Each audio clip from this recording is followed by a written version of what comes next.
extraordinaire, je vous assure. Parce qu'aujourd'hui, on explique plus trop aux clients pourquoi il doit consommer un produit local. Il y en a beaucoup aujourd'hui qui comprennent que lorsqu'ils nous donnent son argent, c'est pour payer le salaire.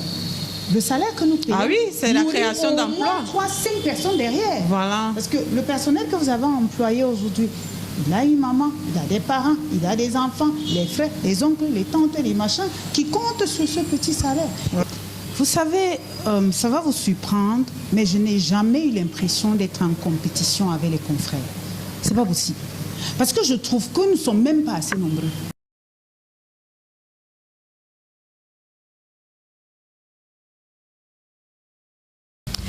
Bonjour, heureuse de vous retrouver dans le cadre de Consommons Camerounais, la toute première édition du genre sur CEMAC TV. À cet effet, nous avons décidé de poser nos valises à la station à vitamines. J'imagine combien vos ménages doivent être en train de travailler à l'instant. Ne vous tracassez pas, nous allons tout de suite découvrir ensemble. Suivez-moi. Heureuse de vous retrouver dans le cadre de Consommons Camerounais, votre rendez-vous du savoir-faire africain et camerounais en particulier. À cet effet, nous avons décidé de vous faire découvrir la station à vitamines. J'imagine combien vos ménages sont en train de travailler à l'instant. Ne vous tracassez pas les ménages inutilement, nous allons tout de suite ensemble découvrir de quoi il en retourne. Nous allons à la rencontre de Madame Thérèse Timi, j'espère que je prononce bien. On s'est fait quand même la bise. Vous êtes toutes jolies, très coquettes. Merci. Voilà, donc nous sommes heureux de vous retrouver dans notre entreprise embryonnaire, c'est ça? Oui, encore, oui, parce que c'est encore tout petit. Ok, d'accord. C'est encore tout petit.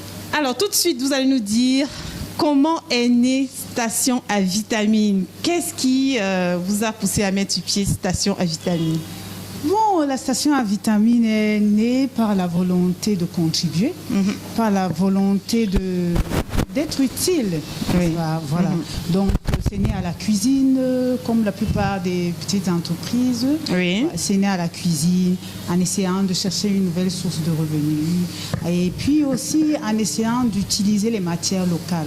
Oui. Voilà, parce que moi je trouvais, parce que j'essaye d'avoir une hygiène de vie un peu correcte. Ça se voit avec votre silhouette. Vous avez une très belle silhouette d'ailleurs. Merci. Oui. Donc j'essayais d'avoir une hygiène de vie un peu correcte et tout. Donc on s'est demandé comment on peut contribuer, comment on peut participer. Oui. Et pourquoi Station à vitamines? C'est très curieux quand même. Station à vitamines, c'est la première fois que j'entends ça. J'ai jamais vu ça ailleurs. Bon, station à vitamines, c'est simplement... En fait, c'est la suite logique, en fait. Parce que je crois que les fruits et les légumes, c'est la première source... ce sont les premiers aliments riches en vitamines. Oui. On trouvera difficilement les vitamines dans du pain ou difficilement les vitamines dans la viande ou dans du vin. Ok, d'accord. Alors, parlez-nous du statut juridique des stations à vitamines. La station à vitamines, c'est une SARL aujourd'hui qui a été créée légalement en 2020. Ah, ok. Oui, en 2020. Ça date quand même de 5 ans, là. Oui, 5 ans déjà. Okay. Oui, je ne suis pas la seule promotrice. Nous sommes deux amies, deux mamans. Donc, nous portons ce projet ensemble. Ok. Alors, est-ce que vous avez d'autres boutiques? C'est la seule qui... ça, c'est la deuxième qui est sur le point d'ouvrir. Oui. La première se trouve en face de l'entrée du Palais des Congrès, au Carrefour Foire. Voilà, c'est juste en face. On l'a ouvert, d'ailleurs, on l'a ouvert le 29 avril 2023. Oui, d'ailleurs, aujourd'hui, ça fait 2 ans. Ah, d'accord. Oui, ça fait 2 ans. Ok, d'accord. En tout cas, toutes les indications seront au bas de la vidéo. On va indiquer où retrouver vos produits. Parlons plus précisément des produits à présent. Parlez-nous de la gamme de produits que vous offrez. Parce que là, je vois 2 boîtes, je vois un sachet, je vois une bouteille. Une jolie bouteille d'ailleurs. J'aime beaucoup le design. Merci. Ok, alors parlez-nous de vos produits. Bon, initialement, c'était d'abord les jus. Uniquement les jus. Oui. Donc aujourd'hui, j'ai apporté un jus témoin qu'on peut trouver à la station à vitamines toute l'année. C'est un jus à base de ananas et orange et un peu de citron. D'accord. C'est des jus sans conservateur, sans eau ajoutée, sans sucre ajouté, sans colorant, sans la liste des E300 machin qu'on voit sur les listes de produits là. C'est vraiment 100% fruits. Donc, ensuite, nous avons, je vais finir, nous avons les crêpes à base de farine de manioc. Voilà. Ça donne envie de découvrir.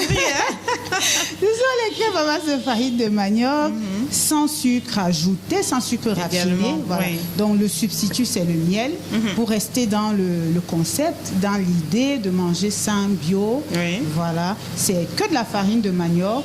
C'est d'ailleurs une farine complète qui ne va pas vous constiper, qui ne va pas vous ballonner comme la farine de blé blanche, là, raffinée et tout. Ok, dans votre crème, il n'y a pas d'œufs? Il y a les œufs. Ah, d'accord. Il faut absolument les œufs pour faire le lien. Sinon, on ne peut pas obtenir une pâte homogène et tout. C'est très compliqué. On peut faire également les crêpes sans œufs. Ah, d'accord. Oui, c'est possible. Ah oui, pour ceux qui sont allergiques, voilà, parce qu'il y en a qui ne mangent pas de... Voilà, absolument, voilà. Mais on a mis sur la balance rapport qualité-prix. Le prix serait trop élevé pour substituer les œufs. Oui. Ah, ok, pour un substitut d'œufs, ça va revenir plus. Oui, ça va revenir plus cher. D'accord. Voilà. Donc, on vend une crêpe à 250 francs. Ah, 250 francs? Oui, la crêpe seulement. C'est pas cher. C'est pas cher, voilà. Ah, merci. J'avais peur en voyant le design que ce soit plus cher. Plus cher, voilà. Et là, pour terminer, nous avons les beignets de manioc. Les beignets de manioc, parce que dans toutes les cultures... Oui, depuis le bas âge, des enfants aiment bien. On a grandi avec les beignets de manioc. Oui. Donc, nous avons... Au début, mais sur le chemin, vous savez, créer une entreprise et puis sur le chemin, il y a ce que vous-même vous aimeriez retrouver, il y a ce que les consommateurs vous proposent de faire et tout. Donc, il y a les beignets de manioc, juste manioc et banane, toujours sans sucre ajouté. Ce que j'aime beaucoup dans ce concept, c'est le fait que vous ayez contourné la farine de blé. Nous savons que la farine de blé est parfois en pénurie et tout le temps en hausse de prix. Donc, et en même temps, c'est parfois aussi nocif pour la santé. Ceux qui sont en surpoids, parfois, on leur déconseille de prendre de la farine de blé. Donc, du coup, moi, je pense que votre concept est bien tombé.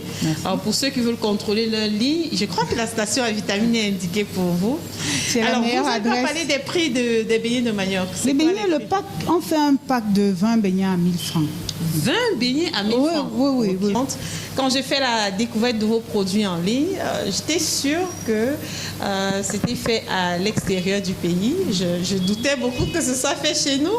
Mais quand j'ai constaté que c'était fait chez nous, j'étais tellement heureuse parce que je suis engagée dans la promotion du Made in Cameroun. C'est l'Afrique qui gagne. C'est l'Afrique qui gagne. C'est le Cameroun qui gagne. Vous savez, il y a un grand penseur, un acteur économique, il est déjà décédé, je ne veux pas le citer. Il avait dit si on imposait 10% de farine de manioc dans la production de pain au Cameroun, on créerait 10 000 emplois directs. Alors, donc, quand on fait le tour de la toile, on se rend compte qu'il y a plusieurs autres entreprises qui font presque dans les produits que vous faites, en particulier les jus de fruits. Dites-nous, quelle est votre stratégie pour vous démarquer? Je ne vais pas vous amener à nous donner tous vos petits secrets, de peur de permettre à l'adversaire de vous renverser. Mais quand même, dites-nous, est-ce que vous avez quelque chose qui fait que, qui va pousser les consommateurs à vous préférer plutôt que d'autres? Vous savez, ça va vous surprendre, mais je n'ai jamais eu l'impression d'être en compétition avec les confrères. C'est pas possible. Parce que je trouve que nous ne sommes même pas assez nombreux. Ah, d'accord. Ah non. Super, c'est la première fois que je tombe sur une entrepreneur. Oui, je trouve que nous ne sommes pas assez nombreux. Vous n'avez qu'à faire le tour du nombre de bars. Et ça, c'est s'il y avait autant de stations pour des produits locaux, je pense qu'on irait beaucoup plus vite. Ah oui. Donc, j'ai jamais pensé que j'ai des concurrents. Ah, d'accord. Non, j'ai jamais pensé. J'aime beaucoup cet état d'esprit. Non, pour nous, c'est le devoir. Oui. C'est le devoir. C'est d'abord le devoir. Nous avons le devoir de transformer les produits locaux. Oui. Maintenant, vraiment, je ne peux pas savoir qu'est-ce qui fait en sorte que nous tenons sur la durée. Sérieusement, c'est-à-dire que je pense que peut-être des produits ont rencontré un besoin chez les consommateurs camerounais. Et puis peut-être... on ne s'est pas trompé lorsqu'on a pensé qu'il y avait d'autres Camerounais qui avaient envie de consommer les produits camerounais. Oui. Donc, je crois que c'est un peu ça ici. Alors, vous allez nous parler des difficultés que vous rencontrez. Est-ce qu'il vous est arrivé depuis 2020 que vous avez créé votre entreprise d'avoir envie de tout abandonner? Est-ce que vous avez eu à rencontrer des obstacles? Je crois que tous les entrepreneurs font face à ça. C'est Mac TV aussi. Oui. Donc, parlez-nous des difficultés auxquelles vous faites face. Bon, vous savez, la première difficulté, peut-être parce que les difficultés, c'est par palier. Oui. Plus vous avancez, plus vous découvrez de nouvelles difficultés, en fait. Donc, la première difficulté que nous avons eue lorsqu'on a voulu que ce soit un peu correct, c'est l'énergie, le courant. Ah, d'accord, ok. Oui, il y a l'énergie, il y a les appareils pour transformer les produits. Oui. Si vous voulez conquérir le marché, vous devez avoir la capacité d'approvisionner votre marché. Des Oui, fois, la si vous faites venir les machines, vous importez des machines, il faut la maintenance. Qui vous assure la maintenance? Donc, c'est le premier challenge. Qu'aujourd'hui, la matière première, on a fait le choix d'utiliser des matières locales. C'est-à-dire que tu vas aujourd'hui au marché, le prix est un peu plus élevé, mais au moins tu trouves quelque chose. Oui. Mais l'énergie, quand il n'y en a pas, tu ne peux pas travailler. Ah, ça, tu ne peux pas travailler. Si tu veux travailler au groupe électrogène, le produit devient trop cher à produire. Donc, du coup, tu ne peux pas être compétitive et tu ne peux pas vendre. Oui. Et maintenant, le second problème que nous avons aujourd'hui, je vais en citer que trois. Donc, le second problème, c'est la ressource humaine. Extrêmement difficile. Je ne sais pas, je crois qu'il y a un désaccord entre les réseaux sociaux et la réalité. Parce que j'ai l'impression que tout ce que nous essayons de recruter, ils confondent la vie des réseaux sociaux avec... Au niveau des paiements salariaux, à quel niveau? Qu'est-ce qui fait problème avec ça? Non, c'est même pas au niveau du paiement salarial. Je peux le dire aujourd'hui, on préfère réduire la production que de ne pas payer un salaire. C'est jamais arrivé. Ah, d'accord. Non, c'est jamais arrivé. Okay. Ceux qui ont travaillé avec nous, on peut se séparer pour d'autres choses, pas pour les salaires. Ah, ça c'est super. Non, c'est pas possible. Très Parce que si vous n'avez pas du personnel, vous ne pouvez pas travailler. Ah, d'accord. Vous ne pouvez pas travailler. Oui. Donc, c'est la mentalité. C'est le fait également de se dire, oh, une toute petite entreprise comme ça, c'est même pas un travail très sérieux. Ah. Donc, je peux dire que j'ai deuil tout pendant 2 semaines et revenir. Oh. Voilà, vous voyez un peu. Donc, le manque de sérieux. Voilà, c'est un souci que beaucoup d'entrepreneurs rencontrent au Cameroun. En effet, les petits entrepreneurs. Oui. Parce que les mêmes sont prêts à vendre terrain au village pour avoir des emplois dans des entreprises qu'ils admirent. Donc ça change tout. Ce n'est pas une question d'emploi. C'est une question de que vous êtes petit, tu ne représentes pas vraiment un vrai emploi. Oui. Vous voyez un peu. Voilà. Oui. Donc, il y a tout ce contexte. Mais en même temps, également, il y a de vrais jeunes, de vraies personnes d'ailleurs, qui nous permettent de continuer à avancer, qui aiment le travail et qui le font sérieusement. Okay. Voilà. Alors, qui sont vos clients au quotidien? Qui sont ceux qui sollicitent souvent vos produits? Bon, le client type de la station à vitamines, je pense qu'aujourd'hui, le profil type, c'est d'abord ceux qui ne veulent pas consommer trop de sucre. Ah, d'accord. Oui, c'est d'abord eux. Ceux qui veulent prendre soin de leur alimentation, ceux qui ne veulent plus offrir des produits pleins de colorants et sans vraiment d'authenticité. Ouais. Voilà. Maintenant, ça, c'est pour les jus. Maintenant, pour les beignets, le client type, c'est pour tout le Camerounais, qui a 1000 francs, qui peut dépenser 1000 francs pour s'offrir. Parce que le beignet de manioc, c'est vraiment, comme je disais, c'est national. Ça parle à tout le monde. Celui qui a 1000 francs pour s'offrir les beignets, il peut se les offrir. Donc, c'est un peu ça. Entrepreneur aujourd'hui, comment vous sentez dans la peau d'entrepreneur? Est-ce que vous avez l'impression d'être la même personne qu'avant? Non, c'est vrai que ça change beaucoup. Oui. Il y a tellement de choses qui nous semblaient naturelles lorsque on n'est pas de l'autre côté du miroir. Oui. Mais je me sens bien. Oui. Je crois que la passion fait en sorte que on ne perçoit pas la peine et le travail qui est nécessaire pour avancer. Vous voyez. Donc, je me sens bien, j'aime ça. Ah, ok, super. Alors, est-ce que vous pensez qu'il faut avoir forcément certaines attitudes, en fait des prérequis pour être entrepreneur? Est-ce que tout le monde est capable de devenir entrepreneur? Non, je ne pense pas. Alors, d'après vous, quels sont les prérequis? Qu'est-ce qu'il faut au minimum pour prétendre à l'entrepreneuriat? L'entrepreneuriat. Au minimum, il faut avoir beaucoup de passion. Oui. Il faut être extrêmement passionné. Oui. Il faut être résilient. On a les deux, on commence. Oui. Maintenant, les autres compétences, elles s'ajustent. Parce que vous êtes passionné, vous aurez envie d'apprendre pour combler les lacunes, pour avancer. Moi, j'aime beaucoup le mot passion que vous avez utilisé tout à l'heure, parce qu'il y a un grand penseur qui a dit d'ailleurs que rien de grand dans ce monde ne s'est accompli sans passion. C'est impossible. Ah oui, il faut être passionné pour sortir un tel boulot, ça je confie. C'est impossible. Alors, dites-nous votre mot sur le Made in Cameroun. On a l'impression que ça traîne un peu, on a l'impression que les Camerounais n'y croient pas trop, les gens se plaisent plus à consommer ce qui vient de l'extérieur, et d'ailleurs on s'en vante même de porter des marques qui viennent de l'extérieur. On a peur de faire confiance aux entrepreneurs locaux. Si vous aviez votre mot à dire sur le Made in Cameroun, que serait votre mot? Vous savez, moi aujourd'hui, je pense que les Camerounais, beaucoup, pour ceux que je rencontre sur le terrain, ils sont prêts à consommer camerounais. Si on essaie de comparer depuis qu'on a commencé, là, il y a un énorme changement. Le travail que vous faites sur le terrain, c'est un travail excellent. Moi, je le ressens aujourd'hui quand... Il y a des clients, des fois, ils achètent. C'est pas parce qu'il ne veut pas aller acheter étranger. Il achète aujourd'hui parce qu'il veut vous encourager. Ok.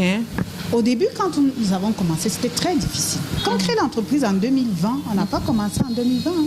Ah, d'accord. Oui, on a commencé avant.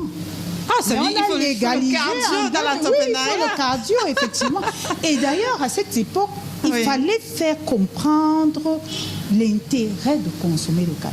On avait du mal, le Camerounais en face à l'époque avait du mal à croire qu'un produit camerounais peut être bon. Ah oui, ça c'est vrai. Aujourd'hui, ça a beaucoup changé. Oui. Moi, je dis, le travail que vous faites, c'est extraordinaire, je vous assure. Parce qu'aujourd'hui, on explique plus trop aux clients pourquoi il doit consommer un produit local. Il y en a beaucoup aujourd'hui qui comprennent que lorsqu'ils nous donnent son argent, c'est pour payer le salaire. Le salaire que nous payons. Ah oui, c'est la création d'emplois. 3-5 personnes derrière. Voilà. Parce que le personnel que vous avez employé aujourd'hui, il a une maman, il a des parents, il a des enfants, les frères, les oncles, les tantes, les machins, qui comptent sur ce petit salaire. Ouais. Et lorsque vous achetez chez nous, vous nous donnez l'occasion de recruter un autre Camerounais. Vous savez. Donc avant, c'était très difficile. Mais aujourd'hui, c'est vraiment le travail. Continuez à faire votre travail. Il faut le continuer. C'est un travail exceptionnel. On en a besoin pour que on ne trigne pas trop pour expliquer aux consommateurs camerounais qu'il faut acheter un produit camerounais. Vous nous aidez grandement, sérieusement. Oui. Je vous assure, il y a en 2020, j'avais pas très envie de faire ce genre d'émission. Parce qu'il fallait tout expliquer. Pourquoi acheter camerounais? Mais le pain est moins cher. Mais le blé a fait ceci. Oh, mais pourquoi tu fais les crêpes de manioc? Mais c'est même pas bon. Oui, ça n'a même pas de goût. Ça n'a pas ceci. Vous voyez un peu, non? Mais aujourd'hui, je pense qu'on avance. Ce qui nous manque aujourd'hui, pas qu'il nous manque, parce que je crois qu'avec le temps, tout ça va s'accorder. Si on veut avancer, si on veut être développé, tout ça va s'accorder. Il faut davantage l'appui du gouvernement. Il faut l'accès au financement et il faut l'accompagnement sur le terrain. Ah, d'accord. Oui. Financement. Parce qu'il n'y a que le gouvernement, il n'y a que l'État qui a la capacité d'avoir un impact. C'est-à-dire l'impact qui fait changer le paysage économique. Il n'y a que l'État qui peut faire ça. Nous, on essaye, à notre niveau, nous avançons. Nous espérons que l'État qui fait déjà beaucoup d'efforts, mais nous espérons que l'État va davantage donner les moyens aux producteurs, aux entrepreneurs camerounais pour faire plus. Oui. Déjà, même si l'État se met à sensibiliser, même seulement, comme vous faites là, Oui. de consommer, il y a les beignets de manioc là-bas, il y a le pain là-bas à base de farine de manioc, il y a le pain à base de farine de patate, il y a des biscuits de ceci, il y a des jus de fruits, ça change tout. C'est le Cameroun qui gagne en fait. C'est le Cameroun qui gagne. En effet, on avance. Quand on consomme de l'extérieur, c'est l'extérieur qu'on enrichit. On enrichit l'extérieur. Voilà. On paye l'agriculteur de blé de France ou bien d'Ukraine, je ne sais pas d'où vient le blé. C'est lui qu'on l'enrichit. Bon, je prends le blé parce que on est dans la farine. Hein. Oui. On pourrait parler d'autre chose. Hein. Oui. Parce qu'aujourd'hui, si vous entrez dans les rayons des supermarchés et que vous voyez là les étagères de jus importés, tu te demandes comment on fait pour avoir autant de jus importés alors que nous avons des fruits que nous jetons dans nos marchés.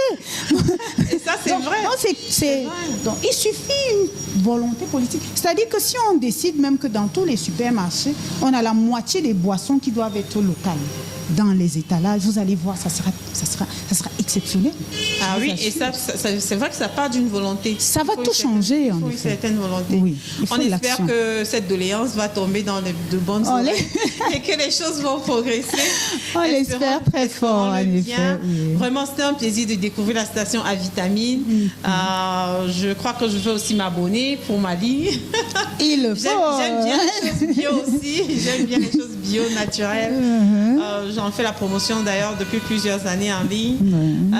Vous allez nous dire, en dehors de Bastos, c'est Bastos votre première boutique? Oui, notre première boutique. La deuxième boutique, ce sera c'est celle-ci, rond-point J'aime mon pays. Oui, Montée rond-point pharmacie, J'aime mon pays, voilà. Montée pharmacie du Soleil. D'accord. Bon, et s'il y a des Camerounais qui sont intéressés par vos produits, je ne sais pas moi, à Douala, au nord, je ne sais pas moi, ou encore à travers le pays, comment est-ce que ça travers le monde, se gérer, en fait. Voilà. Oui, on expédie. Ah, d'accord. Oui, nous faisons des expéditions. Il y a des agents de transport. Tu déposes au colis le matin, le client le reçoit à midi 13h. Mais il y a un souci, vous avez choisi la conservation à froid. Oui. Comment est-ce que ça se... On congèle. Ah, d'accord. On congèle et puis on expédie dans les sacs isothermes. Nous avons des petits sacs isothermes avec une capacité de 12 bouteilles de jus. Maintenant, quand il en faut plus, on peut prendre de grands sacs isothermes qui peuvent prendre 50, 60 bouteilles. On expédie. Et en général, le client peut nous retourner les sacs. Le sac. Ah, super. C'est pas bien compliqué. Intéressant, parce que beaucoup seraient hésitants en se disant, est-ce que mon produit va passer? Non, on expédie. Il y a des fois même on peut expédier même jusqu'à Marois, à Garoua. Il y a le vol, on peut, pour ceux qui veulent bien. Donc voilà, si vous êtes intéressé par les produits de station à vitamine, n'hésitez pas à passer votre commande pour que vous soyez, vous l'avez entendu, vous pouvez recevoir vos produits. Les jus sont très bien conservés dans un sac isotherme, elle a dit. Oui. Voilà, et les beignets, ils peuvent mettre 2 à 3 jours sans aucun souci. Non, ça et aussi, ça se garde facilement. Réfrigérateur, oui. C'est ici que prend fin cette belle édition. C'est vrai que c'est avec un peu de pincement au cœur que je le dis. J'ai tellement aimé cet entretien avec vous, madame. On peut passer des heures à discuter avec vous. En effet, oui. Tellement de très belles choses à dire. Et je suis vraiment ravie de savoir que vous êtes aussi passionné du Made in Cameroun. Ça nous donne beaucoup d'espoir. Ça nous fait comprendre que de belles choses se dessinent à l'avenir. Donc, merci Station à Vitamine. Merci à vous. Merci à vous de nous avoir regardés. Alors, nous espérons que vous allez vous abonner, partager, liker et surtout passer vos commandes à Station à Vitamine. Vous ne le regretterez pas. Ça, j'en suis sûre. Je cours déguster.